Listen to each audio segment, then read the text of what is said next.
Okay, we got about 20 minutes. Okay. Revelation will bring you an experience that surpasses knowledge. When knowledge of the experience becomes saturated, then experience gives way to theology. Once this happens, God is obligated to set up a new experience. I'll say it again. Revelation will bring an experience, or we call it an encounter, that surpasses knowledge. That's why many of you, when people ask you, what are you doing? It's the most frustrating question to ever ask prophetic people, because they just don't know yet. Is that true? So your parents say, well, where are you going to church? Well, I don't want to tell you. Well, what are you doing right now? I don't know, but I'll tell you when I get there. Can you imagine God telling Abraham, get out of your father's house? Oh, where are we going, God? To a place I'll show you. And his dad goes, where are you going? I don't know. He said he'll tell me when I get there. So prophetic people are among the most frustrated people on planet Earth. I'm fully convinced. Because they so live in the expectation of the revelation that they forget to enjoy today. Is this good tonight?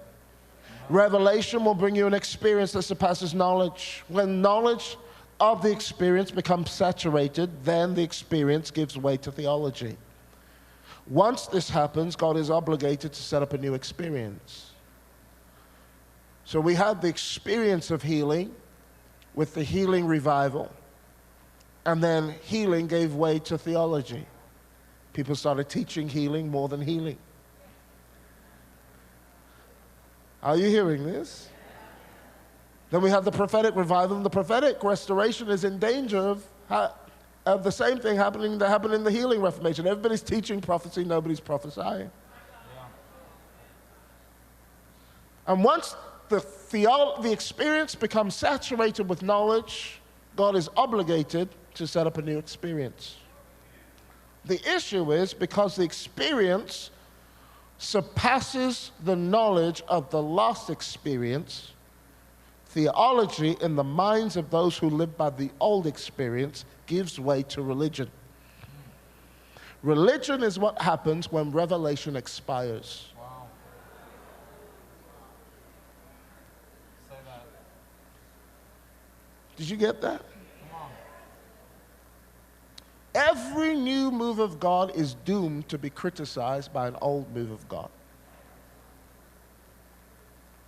Wasn't the world that criticized the move of God? It was the church. Wasn't the world that criticized Jesus? It was the church. It was his own people. He came unto his own, and his own received him not. Why? Because the experience surpassed knowledge. Yeah. And anything religious people don't understand, they relegate to it being demonic. That's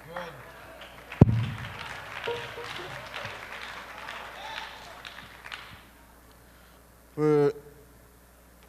Casting out demons was common. It was called exorcism, but it would take days, sometimes months, sometimes years.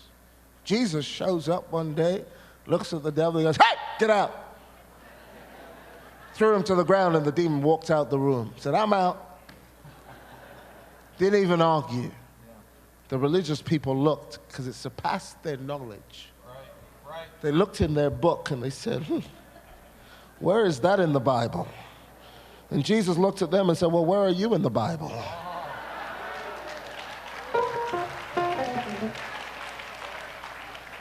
Because it's so surpassed their knowledge that the only thing they could relegate it to was, must be demonic.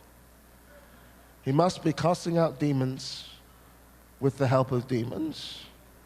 Because anything that surpasses your old theology, you will automatically relegate to being a demon. And so God sends prophets. Why? Because the job of the prophet is to change the wineskin of as many people as possible so that they don't reject the wine when it comes. If God says I'm doing a new thing, guess what new means? New. I checked that, prophet. I checked it in the Hebrew, the word new. Do you know what it said? New. Isn't this powerful? I even checked it in the Greek. It meant new. Then I went to the Aramaic. New means new. And something old will always criticize something new. So tomorrow, actually, I'm not going to do that tonight. Tomorrow night, I'm going to share on where we are prophetically and where God is taking us. And I promise you, some of you are not going to like it.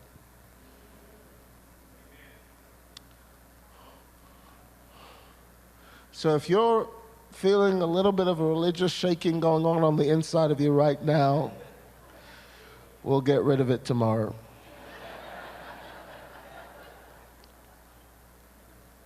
My first revelation of Jesus Christ happened when I was 5 years old. I was staring outside my window and I saw planes crashing into buildings. I lived in Glasgow, United Kingdom. I had a Scottish accent, a black man with a Scottish accent. Can you imagine?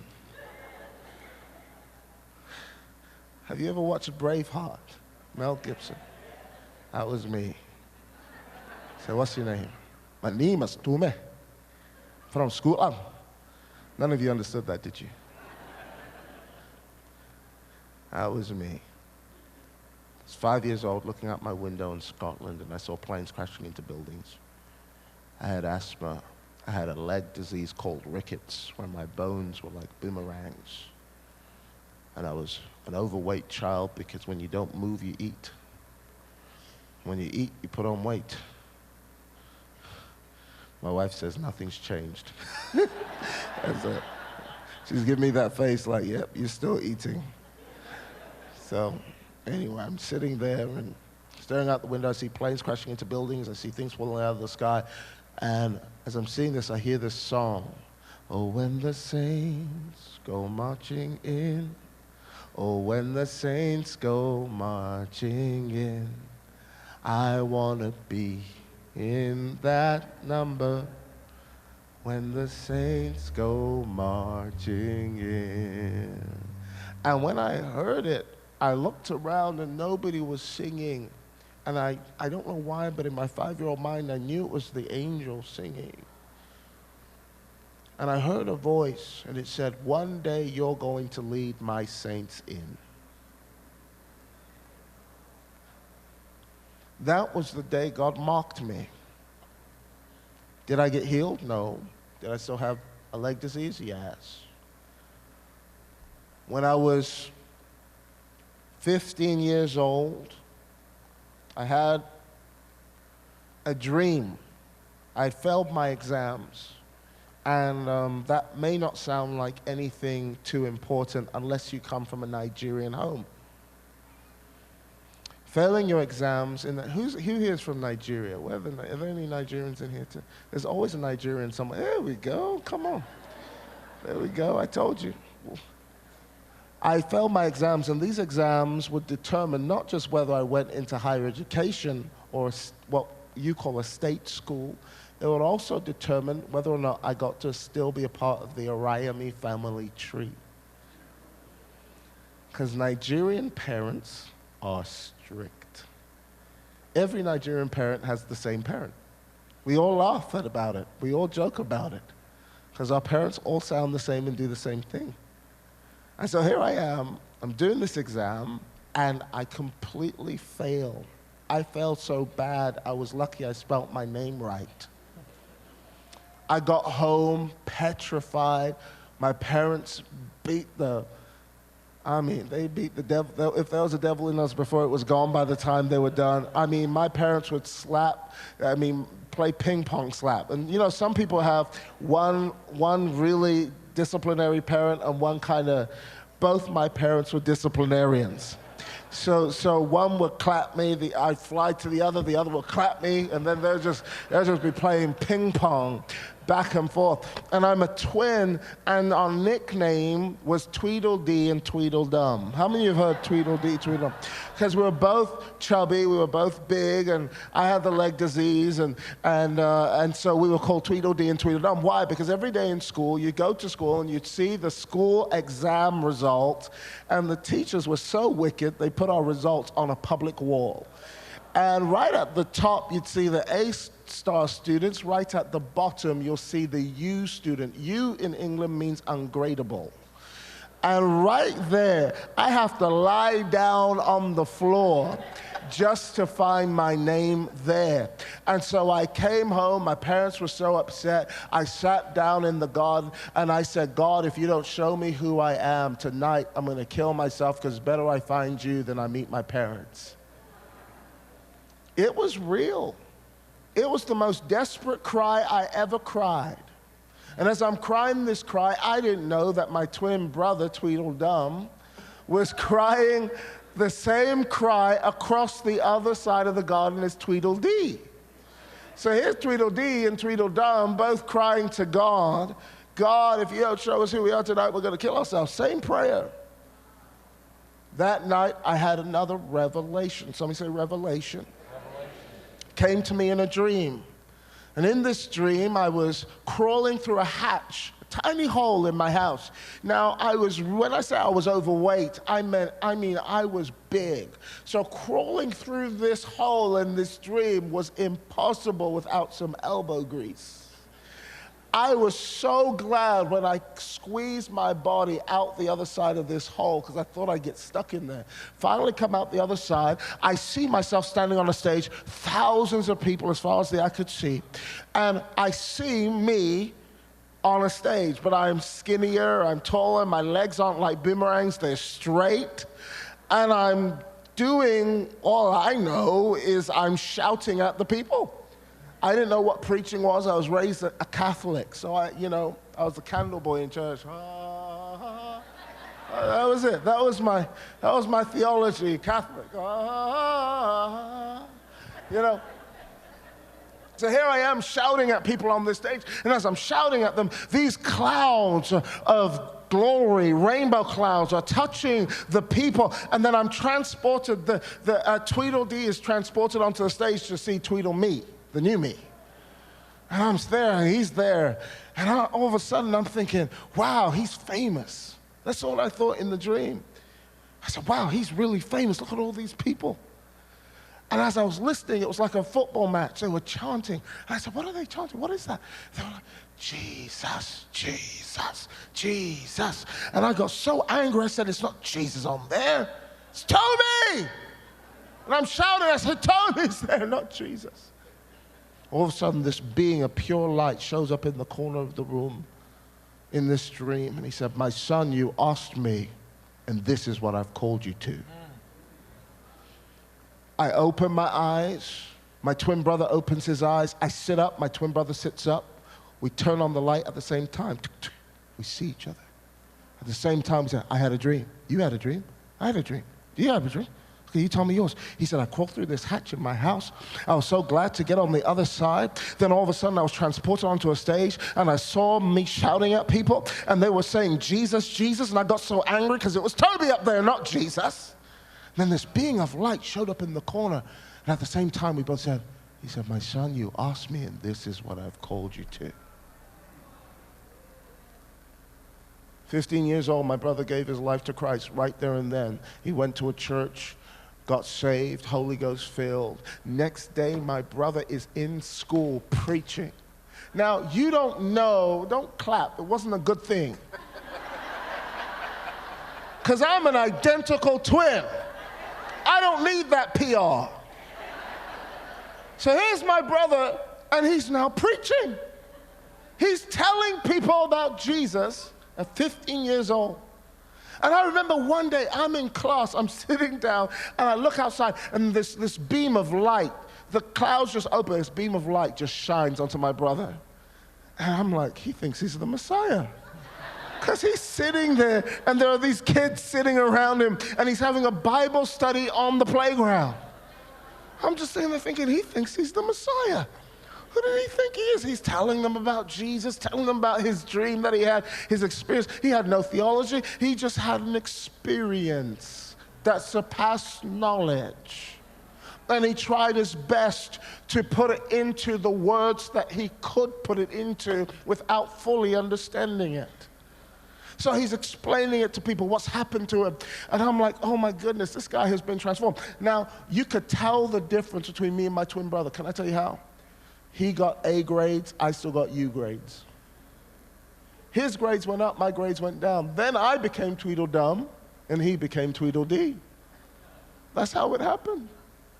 Life for him got really good. He got really unpopular. Don't get me wrong. He got really bullied. I kept doing what I was doing. I actually was so stupid at the time. I had 2 girlfriends. I thought that was a clever idea.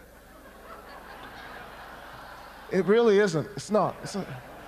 I was popular. I was Mr. Popular. I didn't care about anything. I didn't want Jesus. Every time people would say, wasn't that you preaching on the playground? I was Judas. I was like, I don't know him. No, it was Peter. What's Peter? I don't know the man. I swear, I don't know the man. I mean, I would follow my brother from afar. Every time he preached, I'd be like, okay, you go home first. I'll follow you later. When his grades improved, I got really jealous because my dad started getting him stuff. He got a stereo TV. I got nothing. So I went to the same girl that preached to him. I said, can you preach to me? Not because I wanted Jesus. I wanted my grades to improve so I can get new stuff. I'm just being honest with you. So here's this girl, she comes with a Dakes Bible, sir.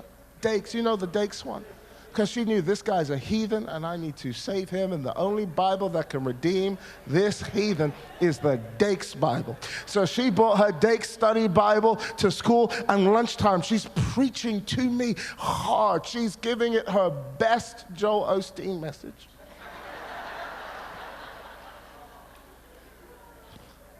And I'm not taking it. I'm just looking around because I'm hoping that nobody will see me with the Bible girl. And she said to me, you're not listening to me. I remember she grabbed my shirt. She was a tiny little lady. She grabbed my shirt. She said, you're not listening to me. She said, you know what? God's going to show you himself. And she pushed me back like this. I went, ooh, Christians.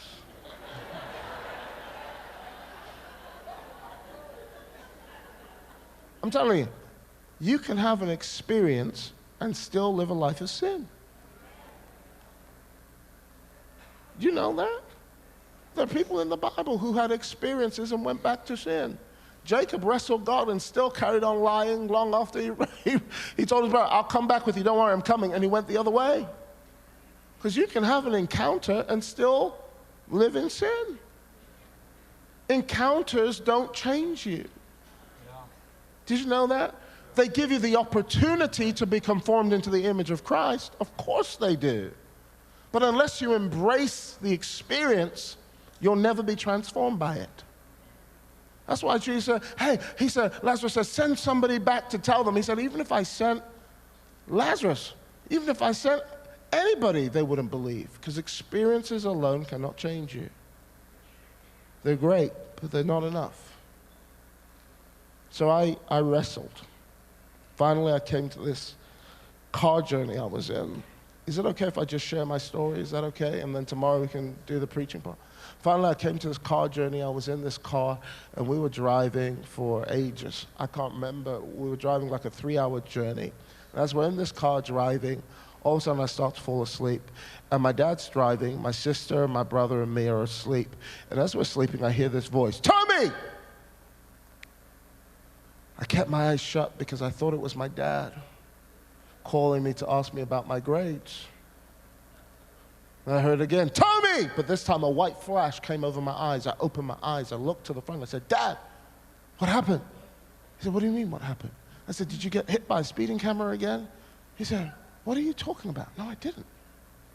I said, who is this? I kept hearing this voice, not in my spirit. I could hear it in my ear. I said, who is this?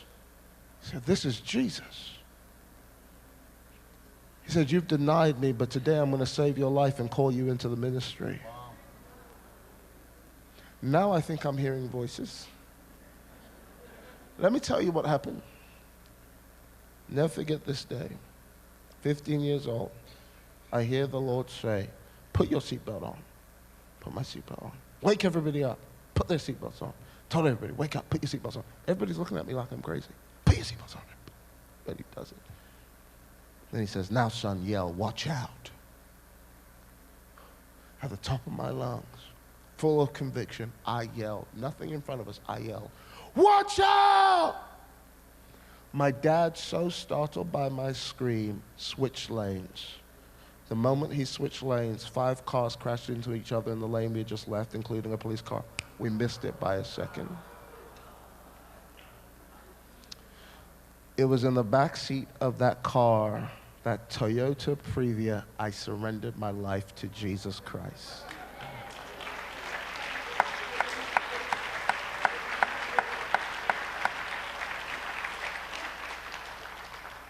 Aren't you glad we serve a God that wants us more than we want him? He says the reason we chose him is because first he chose us. And I'm telling you, God will do whatever is necessary to arrest your children. I don't know who I'm talking to, but wherever you are, God will do whatever it takes to arrest them. It's not over till the fat lady sings. Amen. Now I want to tell you just very quickly about an experience. Again, I'm just talking about experiences that transformed my life forever. 15, I get saved. 16, I start preaching. I'm ordained very young as a pastor. Pastoring my first church very young. And I'm at one of my church members' houses. I'm probably about 17 when this happened to me. I'm at his house, and we're talking about Jesus, my favorite subject. And as we're talking about him, all of a sudden, I get this revelation of Jesus I never had in my whole life. I saw Jesus in the Bible, and for the first time in my life, I understood the cross perfectly. You could ask me to explain it to you. I could tell you why Jesus came and died. I could tell it to you. I understood it perfectly. People say, you must be born again. I didn't understand that, but for the first time as I'm sharing it with this guy, words are coming out of my mouth that I've heard for the first time in my life. And I'm getting excited. He's getting excited. We jump up, we start praising God, and as we're praising God, the power of God comes into the room, and wham, we're on the floor, out cold. I am shooting up in the sky, and I land on this marble floor. I rise up to my feet, and all of a sudden, I hear so much noise. It's like celebration. And there's this huge table as far as the eye could see. I didn't know if I was in my body or I was in the spirit. I had no idea. All I knew was I was in heaven. I'm sitting at this banquet, and there are people serving food. There are butlers there. Not just like the butlers here on earth, but they were there. They were coming out serving food. As soon as somebody finished eating, a butler would come on demand and replace the plate perfectly. Timing, perfect. And we'll run back into the kitchen, get more food, put it on the plate. Run back into the kitchen, get more food. There was so much noise, so much celebration, so much shouting. And I didn't know how long I would be there. So I'm looking for Jesus. So I go to the table, this person helps me to my chair, I go sit down, I go, excuse me. I said, I don't know how long I'll be here, but where's Jesus? Where's Jesus? I was expecting him to be at the center of the table. Couldn't find him. I said to the person next to me, excuse me, where's Jesus? He was so busy in his conversation, he couldn't even hear me. I said, excuse me, anybody, please, just somebody, tell me where Jesus is. Where is he? All of a sudden, this man taps me on the shoulder and he goes, Tomi, are you looking for Jesus? I said, yes. He said, he's over there. Can I tell you where he pointed to? The kitchen. Listen, out of the kitchen comes this butler. He was always there. He was the guy that helped me to my chair. I didn't recognize him. And he comes over and he puts another plate down. And he's asking everybody if they're okay. And then he walks over to me. And immediately he comes to me, his clothing is transformed. And this beautiful hair begins to flow. And I couldn't look at him. All I could look at was his hand. And I could see the holes in his hand. And I'm weeping. And I'm covering my face like this. And then he grabs me by my cheeks. And he smiles at me. And he says, son, do you see what I'm doing? I said, yeah. I said, Jesus, you're dressed as a butler. And you're serving me food. And he said, go back and do that for my people. And he grabbed my face like a vice in his hands. And he pushed me back. And he went, shh. And I opened my eyes. And I'm back in that living room. And there is my friend Crispin standing over me. Big guy. We used to call him Biggie. You know, remember Biggie, Tupac Biggie? He looked just like Biggie. He looked over me. He said, Tomi, what happened? I just saw Jesus dressed as a butler, serving me food. You must have really hit your head on that table. And he picks me up and he helps me to my chair. And I'm still shaking.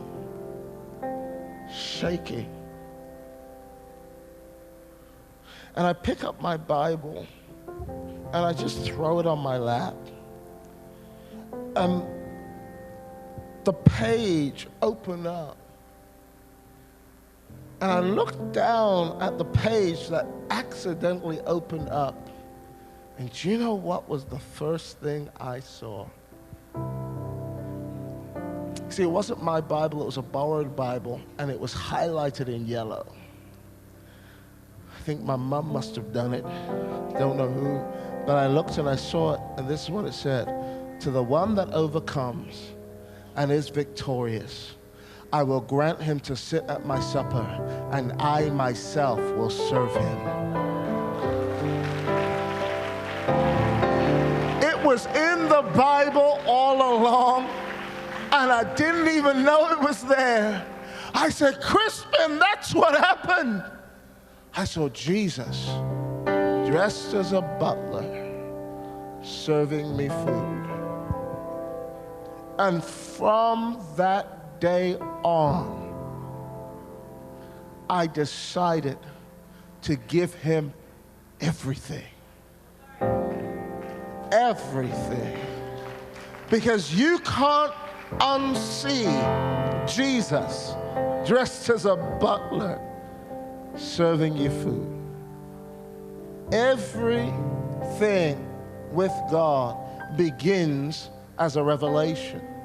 Revelation will bring an experience that surpasses knowledge.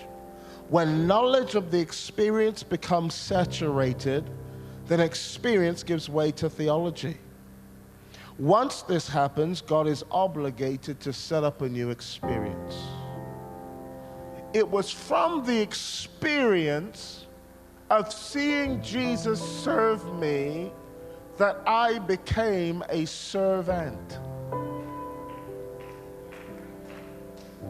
I time somebody said to me, introduced me, welcoming Tomi, the great man of God, I said, I just want to correct you. I'm not a great man of God. I'm a man that knows a great God. Because when you see Jesus dressed as a butler, serving food, you can't unsee that. It transforms you forever. If you teach it, you wouldn't do it service. We've taught service for years. We've taught how to be a servant for years. But unless we experience service from the master, we will never understand the fullness of going from service to being a servant. God always gives us revelation. Guys, there's so much I want to say to you. Your greatest inheritance from God is not healing, it's revelation. Look at the person next to you and say, revelation. God will always give you a revelation before he gives you the reality of the revelation. And this is what makes us prophetic people. Jesus comes to Peter and he says, hey, Peter, who do men say that I am? Some say you're this, some say you're that. But Peter, who do you by experience, not indoctrination, not education, who have you experienced me to be? He said, you are Christ, the living Son of God. He said, blessed are you, Simon Bar-Jonah, because everybody else worships me by education and theology, but you reacted to a revelation that you didn't get from school. He said, flesh and blood did not reveal this to you. There was an experience you were having. Are you hearing this? Because sometimes I think we can be overfed. Sometimes I think we can be fed to the point that we're fed up. Yeah. All right. Pun intended.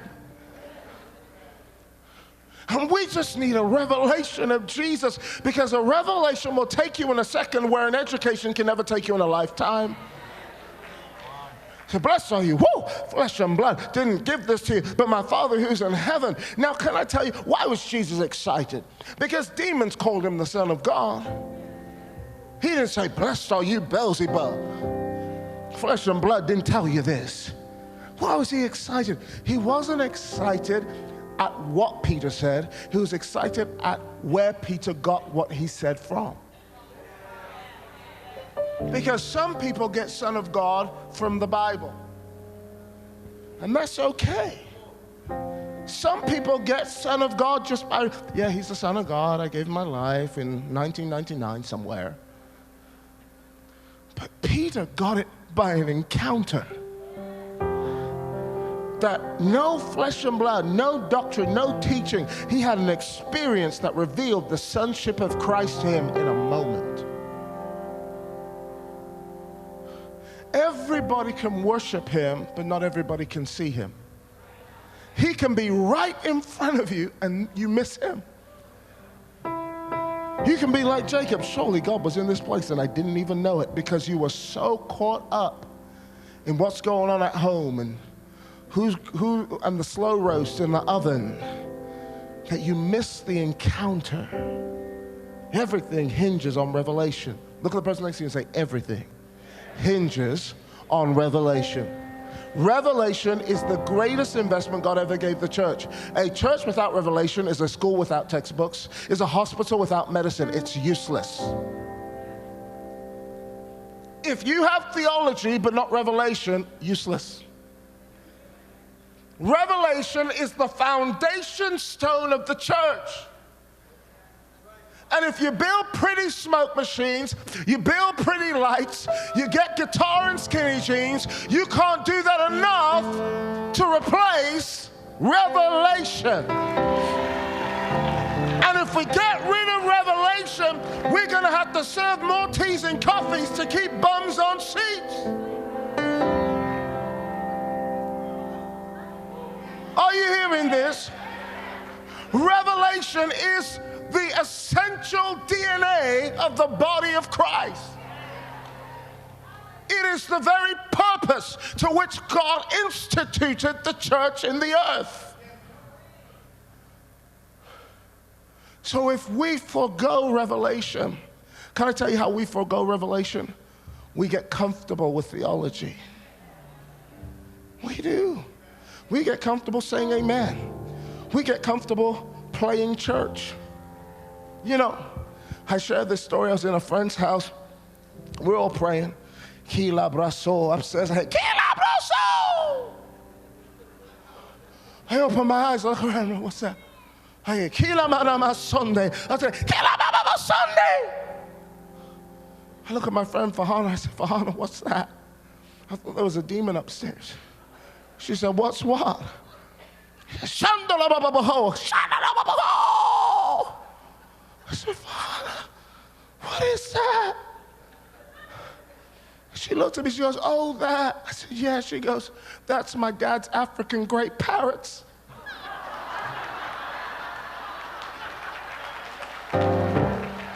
I said, Fahana, you mean to tell me that parrots can speak in tongues too? Oh, you're not going to say amen today. Because we got people in church who are comfortable parroting church, but haven't had an encounter with Jesus, coming to the house of God, but not meeting the God who owns the house.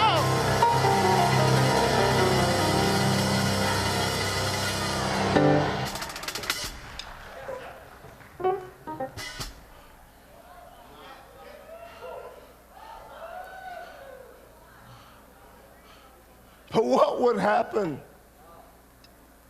About how many? 400 people in this room. What would happen if 400 people tonight had an encounter with Jesus? How many? I'm not talking about a religious thing. I'm not talking about singing because it's your favorite song on your iPod. I'm talking about a visitation and a habitation. Not a Christian hotel, a Christian home. An indwelling forever of the Holy Ghost living in you. Revelation. I'll tell you one more thing. Jesus, can you imagine? I'm telling you, tomorrow, come, you're going to hear something about where we're going. I'm telling you, it's going to transform you. It rocked me. I'll tell you this, final thing. God takes these slaves out of Egypt. He takes them out with the entire wealth of Egypt's economy. Overnight, slaves, Kunta Kinte, became Sir Kunta Kinte. Are you hearing this? Slaves, overnight, became multi-millionaires. They walk out of Egypt with the gold and the silver. I hear in America they call it bling bling. Do they still use that word, or am I outdated? They came out blinging.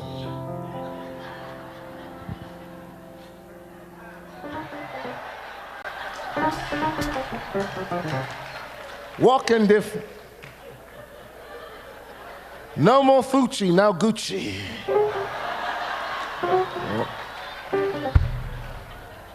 Come out of that place full of wealth.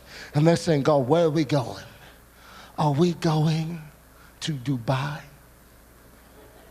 Are we going to the Emirates to spend all this wealth? Are we going to buy Louboutins? And see, all the ladies just woke up, Shanda. Start speaking in Louboutin tongues, random a Louboutin. All of a sudden, they're thinking, where are we going? And God gives them all of this wealth and drops them in a wilderness. Yeah. Yep.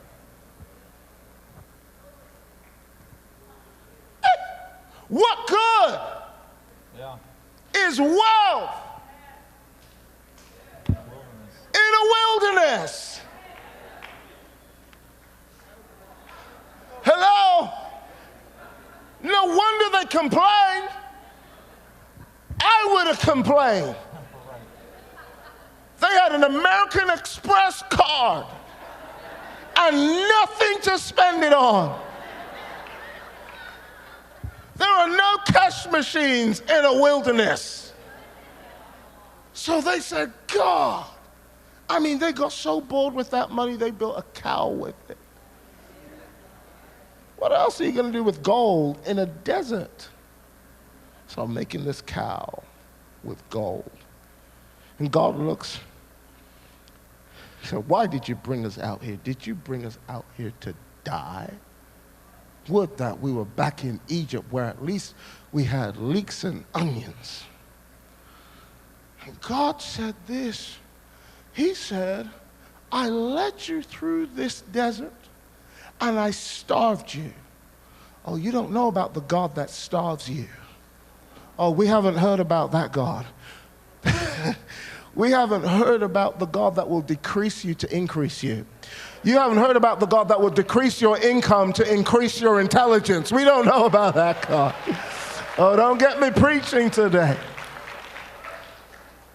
God said, I led you through this wilderness and I starved you and I fed you with manna, mundane manna, everyday bread.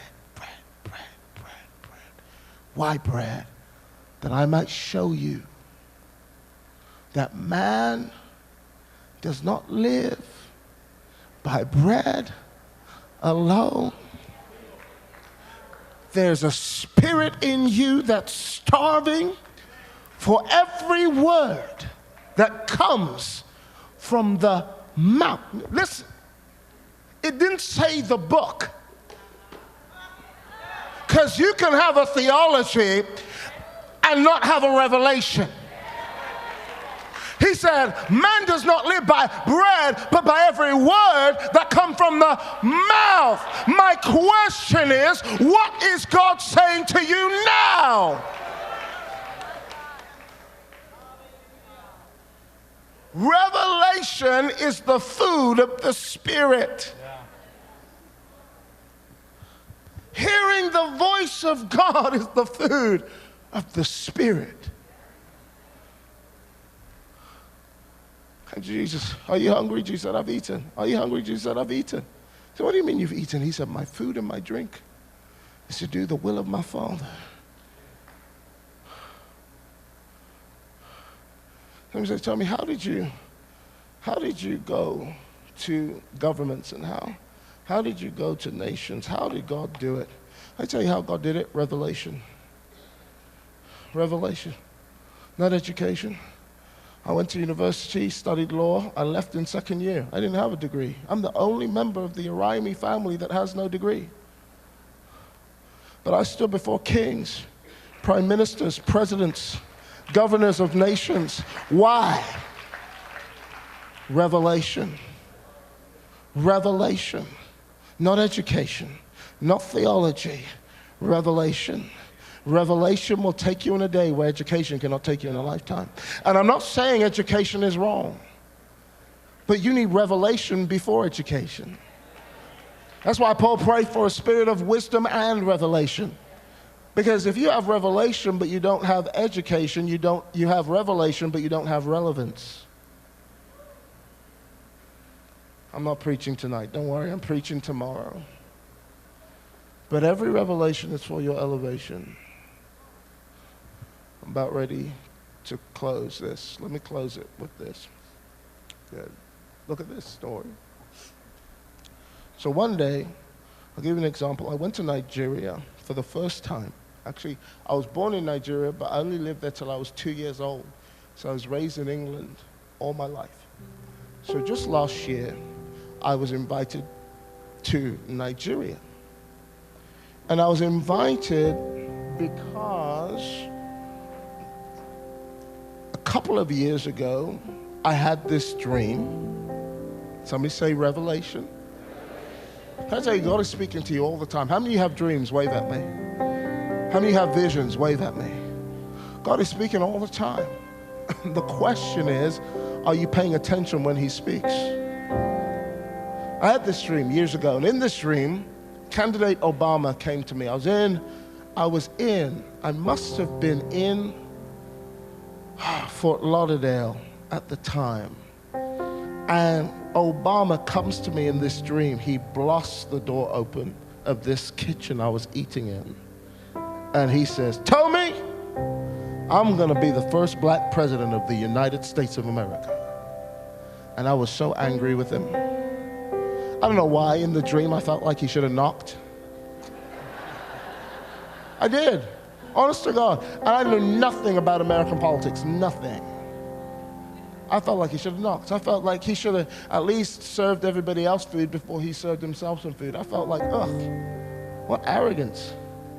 Woke up from the dream, my dad comes to me, he goes, Tomi, who's going to win the elections? Because my dad knows I'm a prophet. I said, Dad, actually, Obama's going to win, but I think people are going to get so caught up that he's the black president that they're not going to see any of his policies.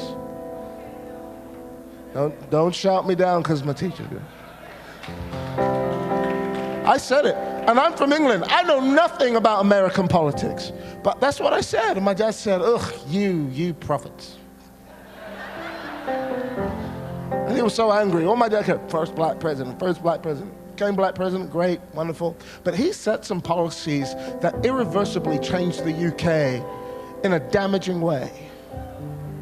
Because when America does something, the rest of the world catches a cold. America signed this gay law, UK signed the gay law, America signed the LGBTQ, UK signed the LGBTQ, everything twins. A couple of years later, I had a dream. And in this dream, somebody say, revelation. Are you hearing it? God is speaking all the time. In this dream, candidate Trump knocks on the door. I told you, I'm going to get some people mad today. He knocks on the door. I said, who is it?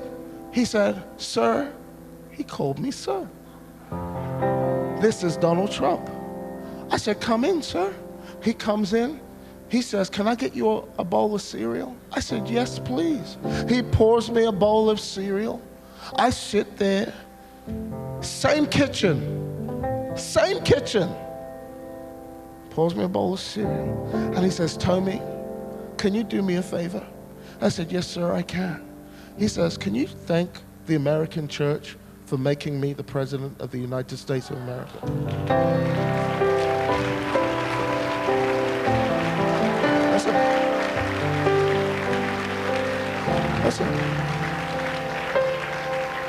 I said to him, yes, sir, I can.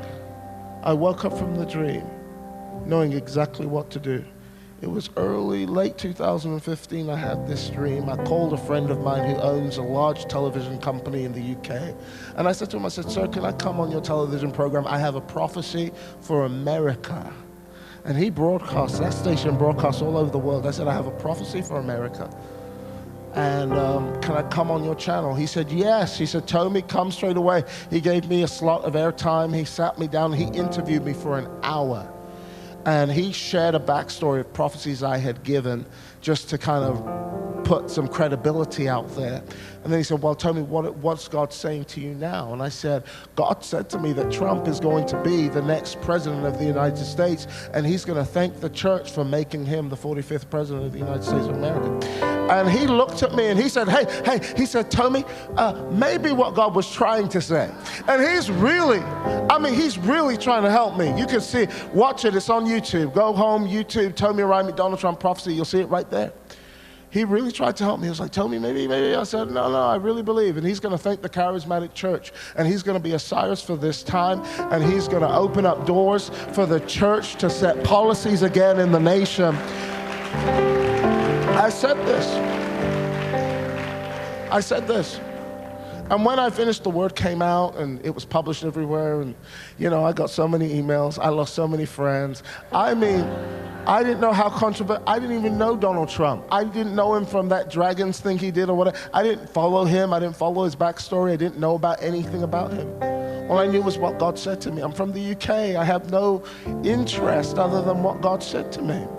So all of a sudden, as I'm sharing this prophetic word, I got people call me, tell me, I don't even know what an Uncle Tom is, but I got called every name. I got called every name in the book. And all of a sudden, somebody sent me a prophecy from a well-known prophet saying Hillary's going to win. Now, did it shake me? Of course it shook me. I mean, I'm a human being still. Did I watch the elections all night praying in tongues till morning? Of course. My God, I was like, flip it, turn red. You're in Jesus' name. I mean, I was prophesying. Hey, when your reputation is on the line, you pray all night too. Turn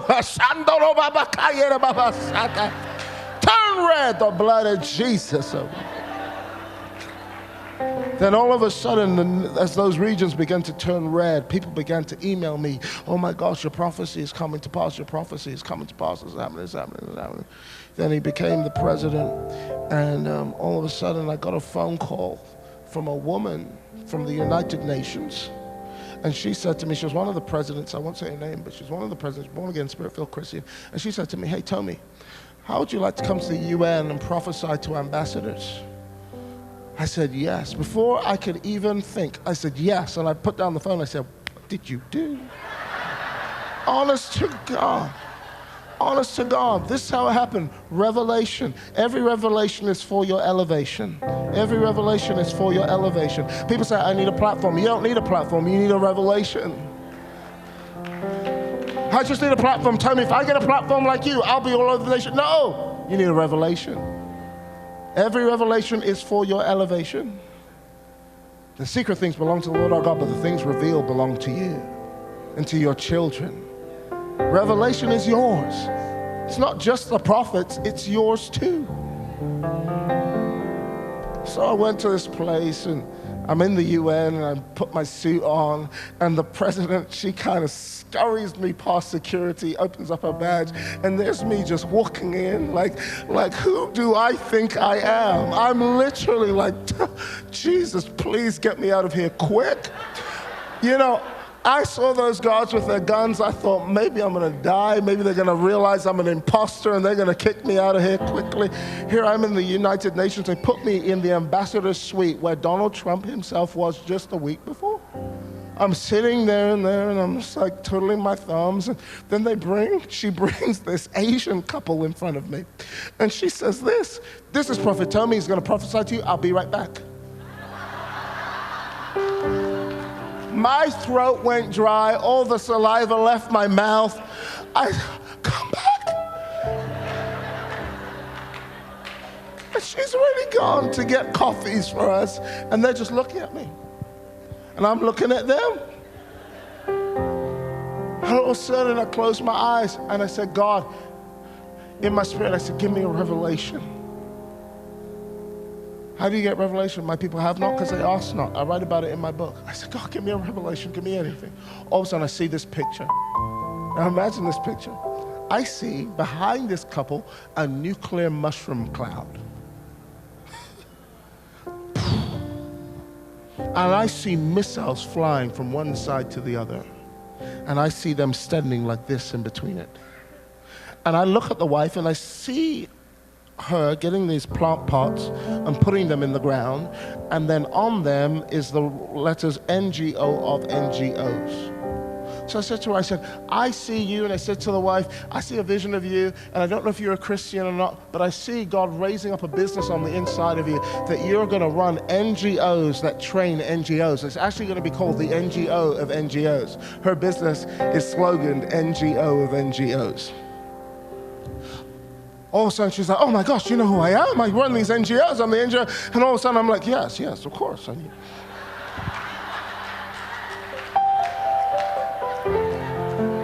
In my spirit, I'm like, oh, thank you, Jesus. You know, and I look over at the husband and I said, I see these big mushroom clouds, and I don't know who you are, but I see you standing in between two violently opposing sides, and you can decide tonight whether two nations go to peace or they go to war. And he looked at me and said, do you know who I am? I said, no. Has anybody spoken to you? No. He said, we're the ambassadors between Donald Trump and Kim Jong-un. Oh, come on!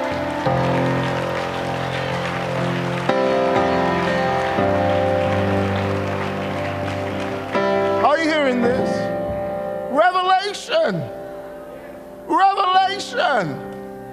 Next year, they said, hey, Tomi, can you come back and prophesy over these ambassadors? I said, yes. I'm like, God, why am I saying yes to these things? They invited me back next year. I brought my wife and my son, and we were prophesying over the ambassador of Yemen. We were prophesying over the ambassador of just different nations from all over the world. Just ministering the word of the Lord right through to the home. We saw ambassadors weep like babies right in front of us. Prophesied over the ambassador's wife of Yemen, and she said to me, she said, Tomi, I said, yes, Your Excellency. She said, Yemen needs prophets. She said, would you come to Yemen and preach the word? I said, when the war is over, call me, I'll be right there. I said, hallelujah. Oh man, I know we got to close, but I got to tell you this one more story. You're going to love this. You're going to love this one. Somebody say revelation. One more story. Listen to this. So I come back, and all of a sudden I'm invited to Nigeria to preach. I do these meetings in Nigeria. It's actually how I met Bishop Garlington. I do these meetings in Nigeria. I'm preaching in 3 different cities, holding these prophetic camps, training people that everyone can hear the voice of God. We do activations, we do trainings. I mean, we blindfold people and tell them to get a word of knowledge about who's standing in front. We go in, okay? So we do these intensive prophetic camps, and I'm doing them in 3 different states in Nigeria. By the time I'm done, I'm called to the house of a man who I didn't know was my uncle. He turned out to be one of my uncles.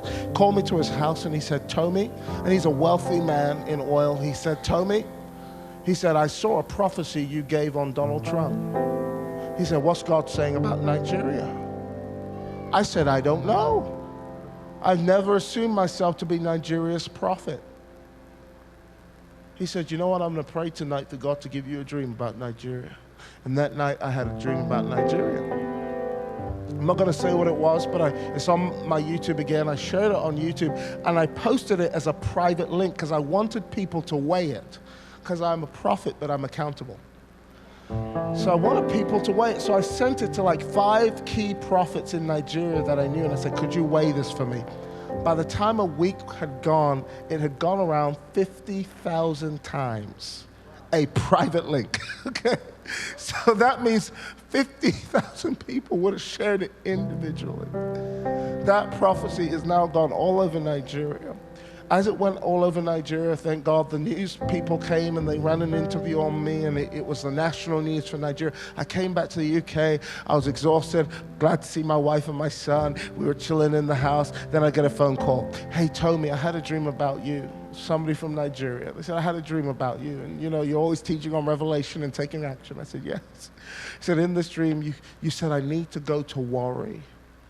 I said, I need to go where? She said, you said, I need to go to Warri. You were FaceTiming me in this dream. You said, I need to go to Warri. I need to go to Warri. I have an assignment from God in Warri, Nigeria. Can you set it up? And I said, yes, in the dream, she said. And she said she called the governor's daughter of a state called Warri. And the governor's daughter said, I've been praying for Prophet Tomi to come to Nigeria for years now. And she woke up from the dream and just shared it with me. And I pulled out a map and I looked at Warri, and it was right near the Delta. And Delta is a really dangerous part of Nigeria. It's the oil-rich part of Nigeria. Nigerian pastors get kidnapped in the Warri, okay? So I said to her, I don't know if this one's God, but you know, I'm really gonna pray about this one and I'll get back to you. You know, I'm just gonna go in the spirit on this one. I prayed, and God said, go. I had just come back. I didn't even know if my wife was gonna let me go. And I said, babe, I know I just got back, but this person had a dream. It wasn't even my revelation. I said, this person had a revelation about me going back to Nigeria, and I know I've just come back, but would you mind me going? And my wife said, if God said do it, do it. We booked a ticket. I said, I'll go to Warri on one condition. She said, what? I said, you fly me in and you fly me out on the same day. I am not spending a night in Warri. And she said, okay. She said, done. She was so excited. She called the governor's daughter, just like in the dream. And the governor's daughter said, oh my goodness, I have it on my prayer wall. Please send Prophet Tomi to Warri. Just like the dream.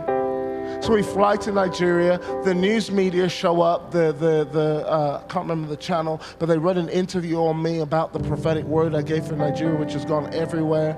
And all of a sudden, I'm doing these 3 camp meetings again, but then the planes in and out of Warri had shut down. So I said, God, it must mean you just don't want me to go. Hallelujah, amen. I'm so sorry, guys. Somebody gets a phone call saying, I heard Prophet Tomi's in town and he needs to go to the Warri. He said, yes. He said, oh, that's okay. Take my private jet. Oh, you don't know that God. You don't know the God that will supply all your needs according to his riches and glory. That when you're on his assignment, have you heard the saying, his will, his bill? Come on. So all of a sudden, this businessman loaned us his jet. We're flying in a private jet into, I'm thinking, who do I think I am? I'm sitting there, they're all looking, we land, and there are these guys, they're like, who are you? I'm like, I don't know. I'm walking with like 10 people. All of a sudden, the governor's daughter sent military police, as if I wasn't embarrassed enough by the private jet. They sent military police and they escorted us into bulletproof cars. And they drove us like we were the president of the United States through to the meeting. And they're holding these guns and they're sitting on either side of us. Shh. I'm just like, yeah, Lord, I could get used to this, okay? You know, might as well enjoy it. Don't know how long it's gonna last, okay? So I'm sitting there. We get to the meeting. I still don't know why I'm there. And all of a sudden, as I'm preaching, this guy walks into the room. And I point at him, I said, you, sir? And the Lord said to me, I sent you here for that man. I said, sir, can you come here? God sent me here for you. He comes to the front. All of a sudden, I have a vision. And in this vision, I see him and I see his dad. And his dad has this big crown on his head. And he takes off the crown and he gives it to his son.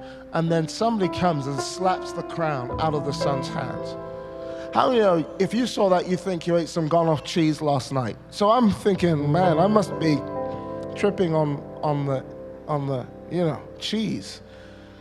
And all of a sudden, his feet and the soil of the land became the same thing. And I said to him, I said, sir, I see your feet and the ground are one and the same. And I don't know why, but I feel like when I'm standing in front of you, I'm standing in front of royalty. As if somebody who should be a king, but something happened and took your crown. And God sent me from Windsor to Warri to give a king back his crown. The whole place starts screaming. Everybody's going crazy. They're screaming like crazy. I said, what's going on? They said, this is the Prince of Warri. His dad was the king of Warri. Before his dad died, he gave the land to Jesus Christ. The chiefs were angry with him and they said, if you don't give this land back to the gods, we'll kill you. They killed him. And then they were about to give the crown to the son, and they told the son, if you deny Christ, we'll give you this crown. He said, I cannot deny Jesus Christ.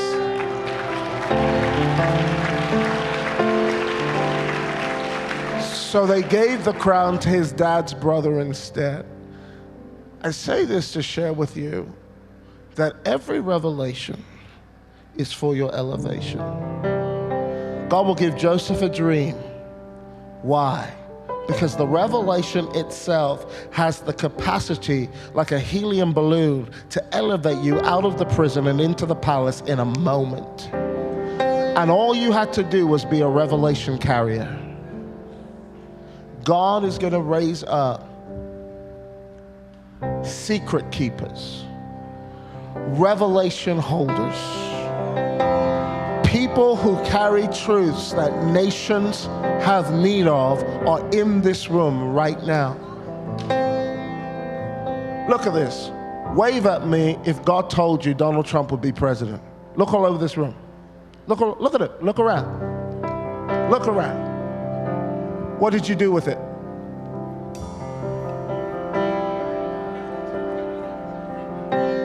I told my sister Jackie. I told my intercessory group, right? Revelation is for your elevation, but what you do with it determines whether or not God elevates you. We'll talk some more tomorrow. Let's rise to our feet and close this out.